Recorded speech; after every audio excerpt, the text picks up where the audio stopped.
खैर प्यारे बच्चों, आज हम करेंगे वर्कशीट नंबर 41 जो है क्लास 9 के स्टूडेंट्स के लिए। ये आपके पॉलिटिकल साइंस के चैप्टर नंबर 5 संस्थाओं का कामकाज से संबंधित है और ये आपकी 8 अक्टूबर 2020 की वर्कशीट है। आगे की वर्कशीट करने से पहले हम पिछली वर्कशीट की बात करेंगे। ये आपकी पिछली वर्कशीट है। इसमें आपने जाना था कि जो सरकार है वो अकेले जो है महत्वपूर्ण फैसले नहीं लेती, वो तो या संस्था के भीतर रह के कार्य करती है या संस्थाओं को साथ लेकर जो है वो निर्णय लेती है। तो ये केंद्र सरकार के महत्वपूर्ण फैसलों में मुख्य भूमिका निभाने वाली संस्थाओं के नाम आपने जाने थे। ये 3 संस्थाएं हैं, विधायिका, कार्यपालिका और न्यायपालिका। ठीक है। उसके अलावा आपने जाना था कि इन संस्थाओं की आवश्यकता क्यों है हमको, और इन संस्थाओं में निर्णय लेने वाले मुख्य अधिकारी यानी प्रमुख अधिकारी कौन से होते हैं। यानी पिछली वाली जो वर्कशीट है ये वाली, इसमें आपने एक तरह से जो विधायिका है संस्था, उसके बारे में जाना जो कानून बनाने का काम करती है। ठीक है। 3 मेन संस्थाओं की बात कर रहे हैं हम इस चैप्टर में, विधायिका, कार्यपालिका और न्यायपालिका। जिसमें से ये जो वर्कशीट है आपकी पहले वाली, उसमें आपने जाना विधायिका के बारे में। विधायिका के अंदर संसद आती है, संसद में राष्ट्रपति, लोकसभा और राज्यसभा। ठीक है। ये सब मिलकर क्या बनते हैं, विधायिका।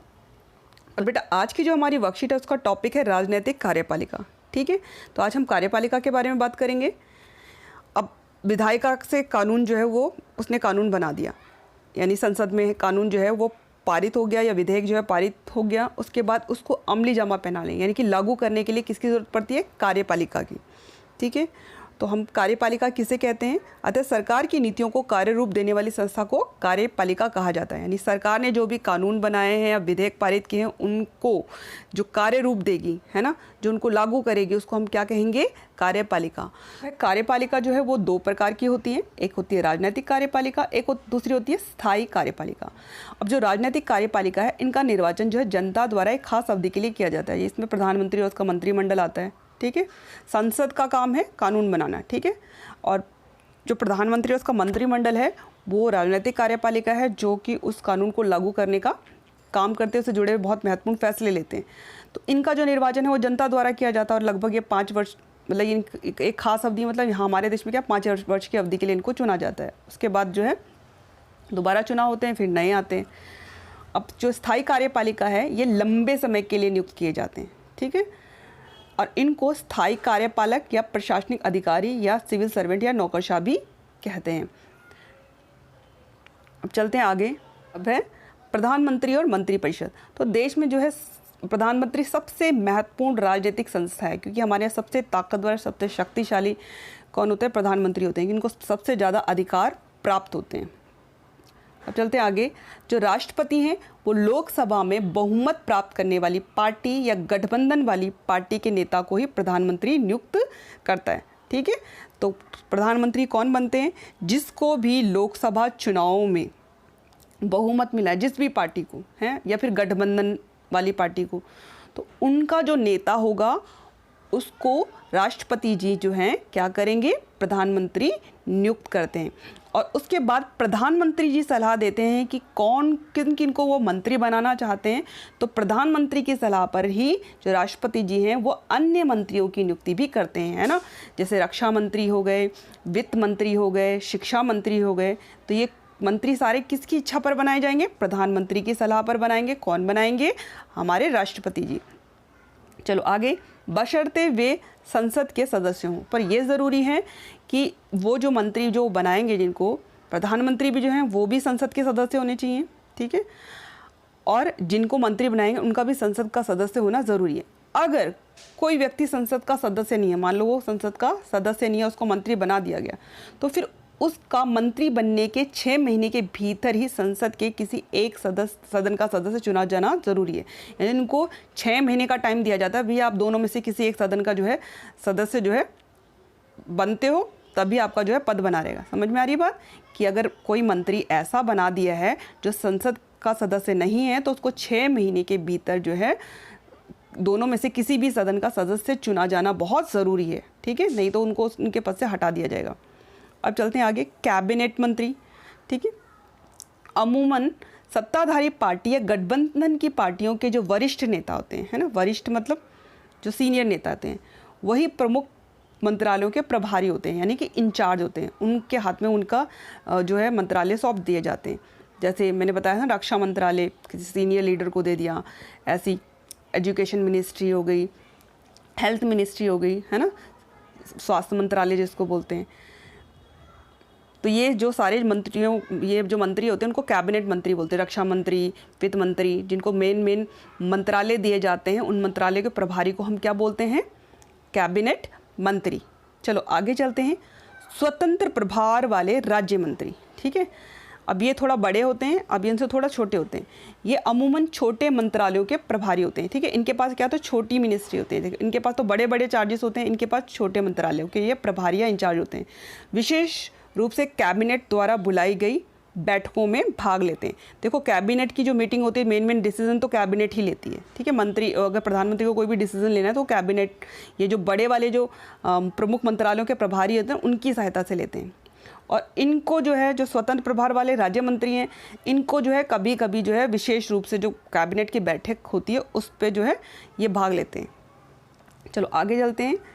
राज्य मंत्री, ठीक है, ये अपने विभाग के कैबिनेट मंत्रियों से जुड़े होते हैं और उनकी सहायता करते हैं। अब जो कैबिनेट मंत्री हैं बेटा, उनके यहाँ तो बहुत बड़ा मंत्रालय होता है। अब हमारा देश इतना बड़ा है, अब रक्षा मंत्रालय जो है वो जिस भी मिनिस्टर के अंदर में होगा उसको बहुत सारे काम करने होते हैं। तो एक तरह से ये जो राज्य मंत्री होते हैं ये क्या करते हैं, उनके कार्यों में उनकी सहायता करते हैं, ठीक है। ये उनके एक तरह से असिस्टेंट हो गए। राज्य मंत्री जो कैबिनेट मंत्री हैं उनके एक तरह से सहायक के रूप में काम करते हैं। चलो आगे चलते हैं। प्रधानमंत्री के अधिकार, उनके राइट्स क्या हैं, क्या क्या अधिकार मिले हमारे यहाँ प्रधानमंत्री जी को।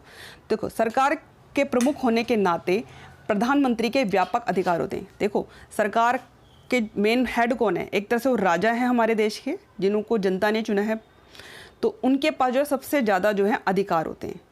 जैसे उनके पास कौन कौन से अधिकार हैं? कैबिनेट की बैठकों की अध्यक्षता करना, है ना। जो भी कैबिनेट यानी मंत्रियों की जो बैठक होगी, जैसे आप देखते थे ना राजा के दरबार में जो राजा है वो सीट पे बैठता था और बाकी उसके जो मंत्री हैं उनकी सलाह से वो काम करते थे। बस वो है कि राजा जो है वो चुना नहीं जाता था जनता द्वारा, लेकिन ये भी हमारे राजा हैं जिनको जनता ने चुना है। और ये क्या करते हैं, कैबिनेट के यानी जितने उनके मंत्री हैं, बड़े वाले मंत्रालयों के मंत्री हैं, उनके साथ जो बैठक होगी उसके क्या होंगे, अध्यक्षता करेंगे। इसके अलावा इनका काम क्या है, ये विभागों के कार्यों में समन्वय करना यानी तालमेल बिठाना इनका काम है। और विभिन्न विभागों के आपसी विवादों में निर्णायक भूमिका निभाना।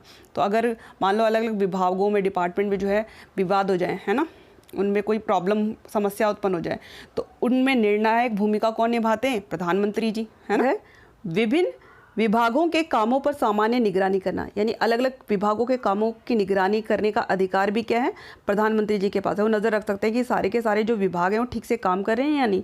उसके अलावा सभी मंत्रियों को काम का वितरण करना, यानी मंत्रियों में काम बांटने का अधिकार भी किसके पास है?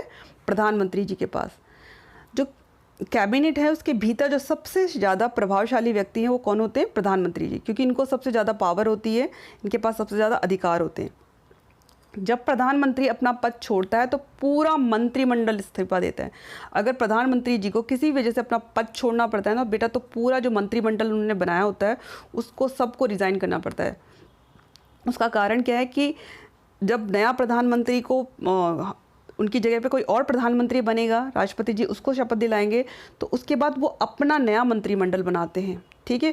क्योंकि प्रधानमंत्री की सलाह पर ही बेटा उनका मंत्रिमंडल बनता है। तो अगर प्रधानमंत्री नहीं रहेंगे तो मंत्रिमंडल को भी इस्तीफा देना पड़ेगा, क्योंकि जो नया प्रधानमंत्री आएगा वो अपने हिसाब से जो है अपना मंत्रिमंडल बनाएगा। तो आप समझ गए होंगे इस बात को।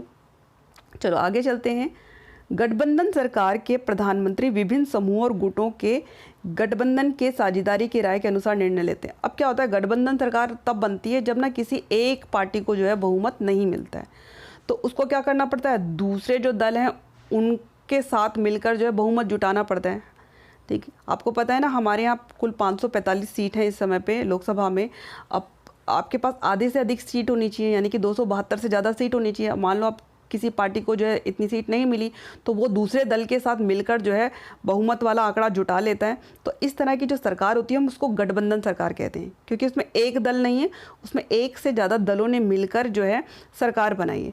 तो वहाँ पर जो प्रधानमंत्री जी है वो अकेले तो निर्णय ले नहीं सकते, तो उनको क्या करना पड़ता है, उनके गठबंधन में जितने भी दल हैं उनकी राय के अनुसार वो निर्णय लेते हैं कि हमें आगे क्या करना है। ठीक है, चलो आगे चलते हैं। अब है राष्ट्रपति। तो राष्ट्रपति जो है राष्ट्राध्यक्ष होते हैं, यानी राष्ट्र के अध्यक्ष होते हैं राष्ट्रपति। ये ध्यान रखना, हमारे देश में जो सर्वोच्च पद है वो राष्ट्रपति का है। वो दूसरी बात है कि इनके पास ज़्यादा शक्तियाँ नहीं होती। हमारे यहाँ सबसे शक्तिशाली पद जो है वो प्रधानमंत्री जी का है, जिनके पास सबसे ज़्यादा अधिकार होते हैं। चलो आगे चलते हैं कि जो राष्ट्रपति हैं उनका चयन सीधे जनता द्वारा ना होकर संसद में क्या आता है, राज्यसभा लोकसभा दोनों आता है, और राज्य विधानसभाओं के सदस्यों द्वारा होता है। ठीक है, तो ध्यान रखना कि राष्ट्रपति का चयन जो है वो सीधे जनता द्वारा नहीं होता। इन्हें कौन चुनता है? इन्हें संसद और राज्य विधानसभाओं के सदस्य जो हैं इनका चुनाव करते हैं। चलो आगे चलते हैं।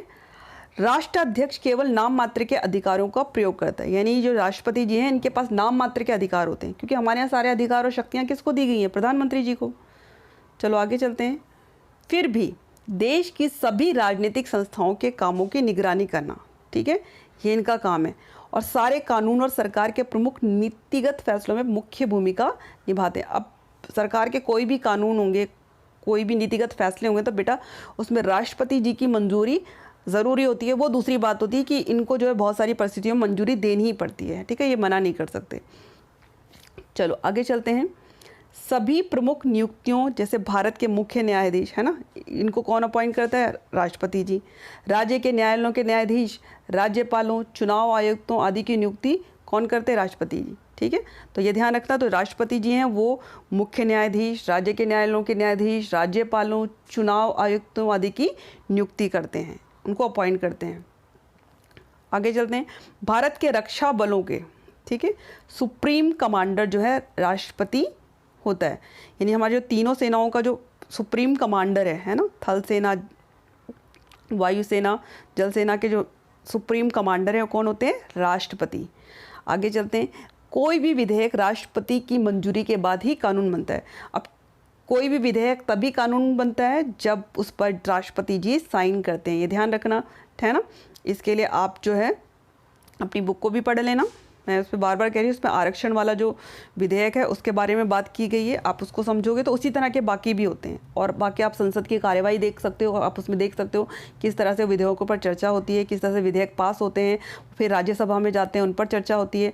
अगर वो वहाँ से भी बहुमत से पास हो गया विधेयक तो उसको राष्ट्रपति जी की मंजूरी के लिए भेजा जाता है। अगर उन्हें पसंद आता है तो वो सिग्नेचर कर देते हैं, अगर नहीं आता है तो एक बार वो दोबारा से उस पर पुनर्विचार के लिए भेज देते हैं, लेकिन अगर दोबारा उनके पास आ गया तो उनको उस पर साइन करने ही होते हैं। ठीक है, इस तरह से जो है राष्ट्रपति जी को जो है मंजूरी देनी पड़ती है, उनकी मंजूरी के बाद ही कोई विधेयक कानून बनता है।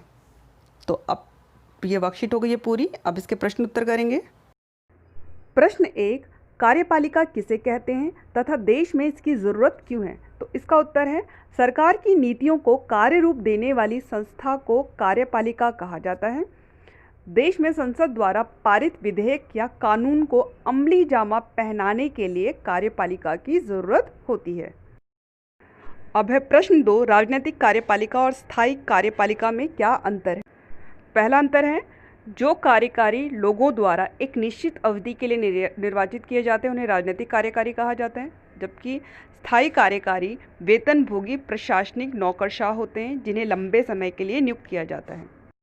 अब जो राजनीतिक कार्यपालिका है उसके उदाहरण है प्रधानमंत्री और मंत्रिमंडल, जबकि स्थायी कार्यपालिका के उदाहरण है प्रशासनिक सेवाओं में कार्यरत लोग, जैसे हो गए IAS हो गए, IFS हो गए, IPS आदि, ये सब स्थायी कार्यपालिका के उदाहरण हैं। तीसरा अंतर है कि जो राजनीतिक कार्यपालिका वाले लोग हैं वे तब तक पद पर बने रहते हैं जब तक कि उन्हें संसद में बहुमत का विश्वास हासिल रहता है, जबकि जो स्थायी कार्यपालिका वाले लोग होते हैं वे सत्ताधारी दल के बदल जाने के बाद भी पद पर बने रहते हैं। ठीक है, उनके पद का कार्यकाल जो है पूर्व निर्धारित होता है। अब चौथा अंतर क्या है, जो राजनीतिक कार्यपालिका है वे अपने निर्णयों के लिए जनता के प्रति उत्तरदायी होती है। ठीक है, जबकि स्थायी कार्यपालिका वाले जो सदस्य होते हैं वे जनता के प्रति उत्तरदायी नहीं होते। और पांचवा अंतर है कि जो राजनीतिक कार्यपालिका है ये अधिक शक्तिशाली होते हैं और ये सभी अंतिम निर्णय लेते हैं, और जो स्थायी कार्यपालिका है ये कम शक्तिशाली होते हैं, वे सभी निर्णय नहीं लेते। इसकी अपेक्षा वे रोज़मर्रा के जो प्रशासन में राजनीतिक कार्यकारी में ये सहयोग देते हैं। ठीक है, ये काम करने में सहयोग देते हैं। जो निर्णय लेने की शक्ति है वो राजनीतिक कार्यपालिका वाले लोगों के पास है। अब है प्रश्न 3, हमारे देश में प्रधानमंत्री को कौन कौन से अधिकार प्राप्त हैं, वर्णन करें। तो इसका उत्तर है, हमारे देश में प्रधानमंत्री को प्राप्त अधिकार निम्नलिखित हैं। पहला, वह कैबिनेट की बैठकों की अध्यक्षता करता है। उसके बाद है, वह विभिन्न विभागों के कार्यों में समन्वय स्थापित करता है।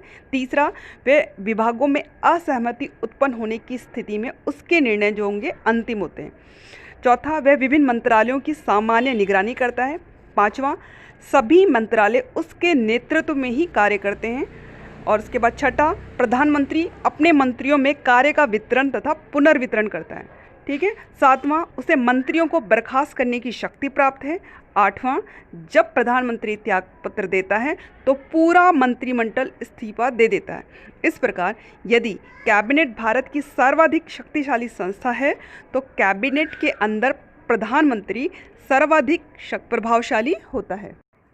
अब है प्रश्न 4, देश में राष्ट्रपति पद की भूमिका के महत्व को लिखिए। तो इसका उत्तर है, देश में राष्ट्रपति की भूमिका का महत्व निम्नलिखित है। पहला, राष्ट्रपति देश का मुखिया होता है। दूसरा, वह केवल नाम मात्र की शक्तियों का प्रयोग करता है। आगे की लाइन आप चाहो तो लिख सकते हो, नहीं भी लिखना चाहो तो मत लिखो। ठीक है। उसका जो तीसरा पॉइंट है वो सीधा ही लिख देना, वह देश की सभी राजनीतिक संस्थाओं के कार्य की निगरानी करता है। चौथा, सरकार के सभी क्रियाकलाप राष्ट्रपति के नाम पर ही किए जाते हैं। पाँचवा, सरकार के सभी कानून तथा प्रमुख नीतिगत निर्णय राष्ट्रपति के नाम से जारी किए जाते हैं। छठा, सभी प्रमुख नियुक्तियां राष्ट्रपति के नाम से की जाती हैं। इनमें भारत के मुख्य न्यायाधीश, सर्वोच्च न्यायालय के न्यायाधीशों तथा राज्यों के उच्च न्यायालयों के न्यायाधीशों, राज्यों के राज्यपाल, चुनाव आयुक्तों और अन्य देशों में राजदूतों की नियुक्तियां शामिल हैं। किंतु राष्ट्रपति इन शक्तियों का प्रयोग केवल मंत्रिमंडल की सलाह से ही करता है। ठीक है, ये ध्यान रखना है। उसके अलावा सभी अंतर्राष्ट्रीय समझौतों तथा संधियां उसी के नाम पर किए जाते हैं। और लास्ट है, वह भारत के रक्षा बलों का सुप्रीम कमांडर होता है। अब बेटा आपके सारे प्रश्न पूरे हो चुके हैं।